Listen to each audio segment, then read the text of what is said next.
Hello दोस्तों, अस्सलाम वालेकुम। उम्मीद है आप सब ठीक होंगे। और आप देख रहे हैं मेरा आर के बालाजी यूट्यूब चैनल, और ये मेरा जो है व्हाट्सअप नंबर है। अगर किसी को कोई कंसर्न वगैरह हो तो जो है यहाँ पे जो है मुझे मैसेज वगैरह कर सकता है। इंटरव्यू के हवाले से जो भी क्वेश्चन वगैरह आए या कोई पूछना चाहे तो मैं यहाँ पे बता दूंगा। तो चलते हैं आज के लेक्चर की तरफ। जो है वो मीरपुर खास रीजन वाले जो लेक्चर बॉटनी के इंटरव्यू हो रहे हैं, तो ये आज जो पूछे गए क्वेश्चन हैं वो मैं आपके साथ जो है वो सारे जो है आज शेयर करने वाला हूँ। ठीक है, तो अगर जो भी मुझे पहले मैसेज करता था व्हाट्सएप पे, तो मैं उनको अब ये एक ही बात कहता था कि अगर आपने फर्स्ट ईयर इंटर सारा क्लियर किया हुआ है, अगर सारे चैप्टर आपने पढ़े हुए हैं, तो जो सवाल हैं वो उनसे बाहर नहीं आ रहे। एक भी सवाल ऐसा नहीं जो उनसे बाहर नहीं आता, तो ऐसा ही हो रहा है।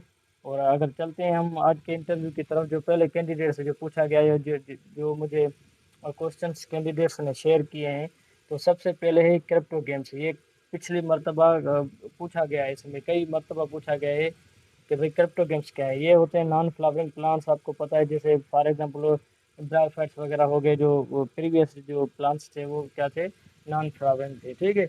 और फनेरोगेम्स कहा जाता है फ्लावरिंग प्लांट्स को, जिनकी जो ओवरी वगैरह होती है और मेच्योर होकर फ्रूट बनाती है, तो उनको क्या कहा जाता है, फनेरोगेम्स।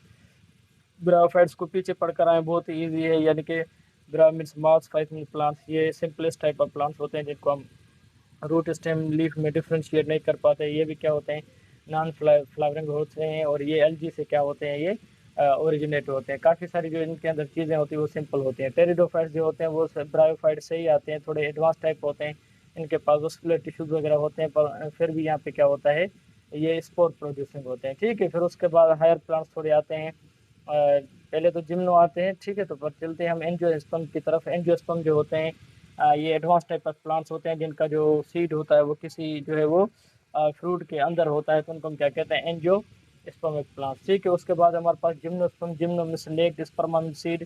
और ये वो होते हैं जिनके सीड जो होते हैं किसी ओवरी के अंदर इनक्लोज नहीं होते। ठीक है। और वायरस के बारे में आपको पता है, वायरस को अभी भी सेलुलर कहा जाता है, क्योंकि ये बॉर्डर लाइन है। वेराइटी ऑफ लाइफ वाले चैप्टर में इसको रखा गया है, इसको आप पढ़ लें। बैक्टीरिया भी बहुत ईजी है, किंगडम मोनेरा में रखा गया है इसको।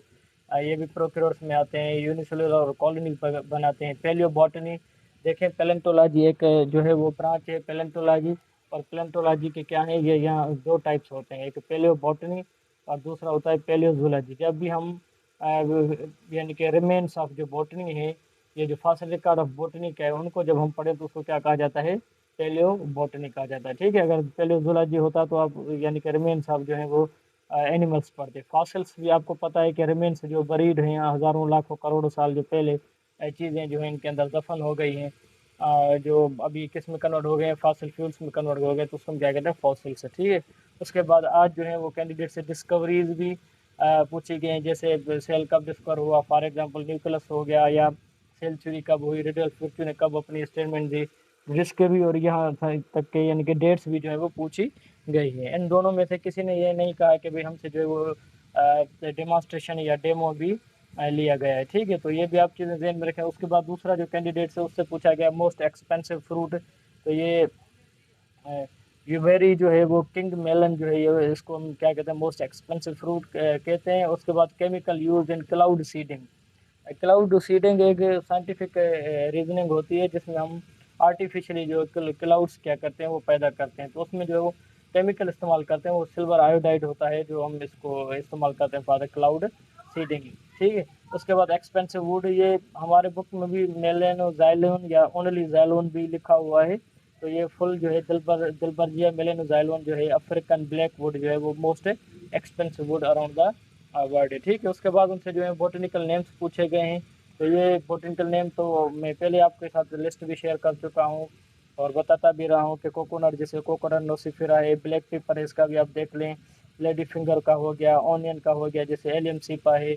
और ये उनके जो डिस्ट्रिक्ट है, मैं भी पहले ये बता रहा हूँ, आप अपना नाम, अपनी कास्ट, अपना डिस्ट्रिक्ट, उनके बारे में जो भी इंफॉर्मेशन है मैं पहले ही बता चुका हूँ कि आप वो चीज़ें पढ़ के जाएँ। तो इनसे भी अपने डिस्ट्रिक्ट के बारे में पूछा गया, फिर इनसे भी फॉसिल्स वाला सवाल किया गया, फिर इनसे भी जो है वो पहले बॉटनी का सवाल पूछा गया।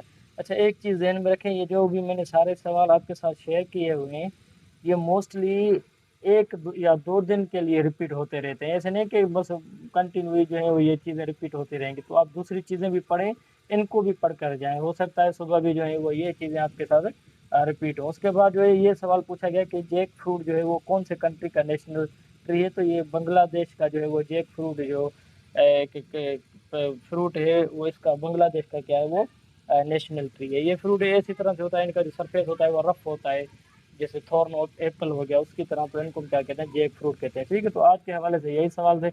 इंशाल्लाह नेक्स्ट लेक्चर में आपके साथ हाजिर होऊंगा। अगर जो भी मुझे सवाल वगैरह मिले और जो भी चीज़ें आती गई तो मैं आपके साथ क्या करता जाऊँगा, डिस्कस करता जाऊँगा। दुआ में याद रखिएगा। शुक्रिया।